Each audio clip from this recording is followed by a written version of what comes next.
Hello everyone, I'm Councilman Gary Enos, and today I'm joined by Chief Joseph Murray of the Dearborn Fire Department, and we're going to talk about smoke detectors today. The Dearborn Fire Department is once again offering free smoke detectors. Can you explain this program to us, and how can a resident get an installation? Sure. So our program has been around since 2016, and we started this program as a result of a few fire fatalities we had where the occupants had no working smoke alarms in their house. So we federally grant funded, and any resident of the city of Dearborn or Melvindale can call us at area code 313-943-2134, and we will send a team out with free smoke alarms, and we install them for free at your residence. What should residents expect when they come out and your fire department installs the smoke detectors? Sure, so typically we send people out in teams of 2. So you'll call the office, you'll get an appointment. The day of your appointment, you'll have 2 of our fire department staff will show up at the house. We do have a liability waiver that the homeowner will have to sign to say it's okay to install the smoke alarms in their house. The 2 are generally there for maybe about a half hour at the most, installing the smoke alarms. The number of smoke alarms and where they go will depend on your house and what the best practices are. Following the installation, our fire department staff will actually go over some fire safety tips and training plans for your particular home, ask if you have any questions, and then they will leave. Typically a few days later you may get a phone call. We do follow up with the residents to make sure that their experience was a positive one. Oh, that's excellent, that's excellent. You mentioned a federal grant earlier, can you speak on that? Sure, so since 2016 we've been applying for a FEMA grant. It's called the Assistance to Firefighter Grant.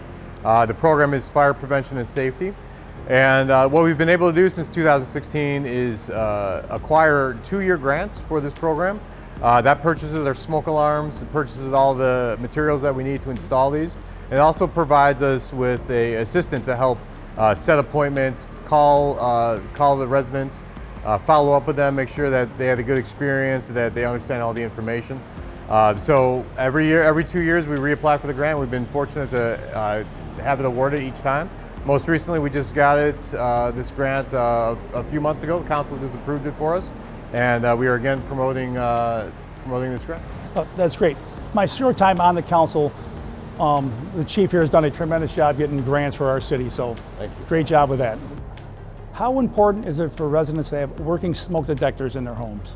It is extremely important to have smoke detectors in your home. 3 out of 5 fire deaths in the United States are in homes that don't have working smoke alarms. So you're 54% higher chance of dying in a fire if you don't have a working smoke alarm. So very important, and that's part of the reason that we started this program, is we had a number of fire fatalities in the city of Dearborn where we found that people had either did not have smoke alarms or did not have working smoke alarms. So one of the things with this program is our smoke alarms are a completely encapsulated battery, lithium-ion battery, and it's good for 10 years. So you can't take the batteries out anymore like you used to be able to do with the D-Volts. And they go up and they're good for 10 years, they're maintenance free. And that's one of the goals here, is to make sure that the batteries aren't being taken out, because that's where we've been at a number of fatalities where people have died in their house fires and they had smoke alarms on the ceiling but the batteries were taken out. Wow, okay, that's good to know. Chief Murray, thank you for joining us today on Council and Community. I'm Councilman Gary Enos. Thank you everyone, have a great day.